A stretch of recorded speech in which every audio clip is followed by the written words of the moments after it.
madaxweynaha dalka Algeria Cabdicasiis Mutafiqa ayaa soo dhex galay kiiskii dilka ah ee lagu filinayay maalinta ciida sidaad wararka ku hayseen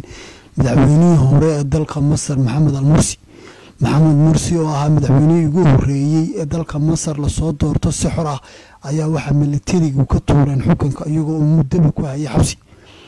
wararkii ugu horeeyay ayaa soo baxay in la dildili doono maalinta ciida madaxweynaha dalka Masar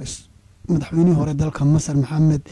Mursi taasoo dhammaan muslimiinta dunida ku nool intooda badan ka xumadeen. baraha dadweynuhu ku kulmaalay bulshada ayaa waxa lagu arkayay dadweynaha muslimiinta ah oo u duceynaya in dilka Ilaahay ka baajiyo maalinta ciida madaxweynihii hore ee dalka Masar. madaxweynaha Cabdicasiis Mutafiq oo madaxweynaha dalka Algeria ayaa la soo xiriiray madaxweynaha militariga dalka Masar Cabdicasiis al-Sisi isagoo u sheegay inuu ka noqdo go'aanka uu qaatay.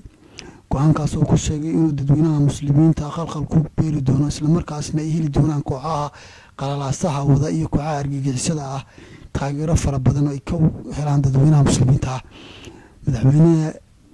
dalka Algeria Cabdicasiis Mutafiq ayaa sheegay haddii uu ka noqon waayo madaxweyne al-Sisi tallaabadaas dilka uu ku qaadayo hogaamiyihii hore dalka Masar inuu sameyn doonto koox dalkiisa uu ka siiyo saldhig militari. kooxda akhwaana muslimiinta oo wajahada dagaal ba'an kula jiro madaxweynahan hadda talada haya dalka Masar Cabdicasiis al-Sisi ayuu sheegay madaxweynaha dalka Algeria Cabdicasiis Mutafiq inuu dalkiisa ka siin doono saanad militari iyo dhul ay ka soo dagaalamaan oo ay weerar kaga soo qaadaan dalka Masar taasoo caqabad ku noqotay madaxweyne al-Sisi. madaxweyne al-Sisi ayaa la sheegay inuu arrinka ka fiirsan doono isagoo markii dambe la sheegay inuu qaatay go'aan uu ku baajinayo inuu dilkaas fuliyo maalinta ciida.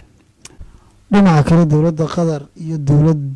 Sacuudiga ayaa shir degdeg ka yeeshay arrinka dilka madaxweynihii hore dalka Masar Maxamed Mursi.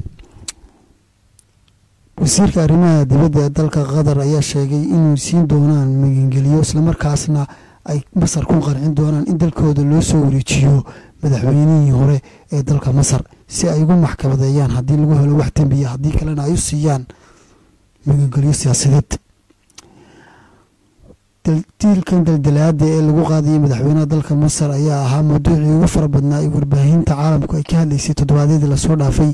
iyadoo ummadaha muslimiinta ay aada ugu soo duceynayeen taasoo u muuqata in ducadii dadka muslimiinta la aqbalay imika mar haddii ay baaqatay dilka lagu filinayay madaxweynihii hore ee dalka Masar.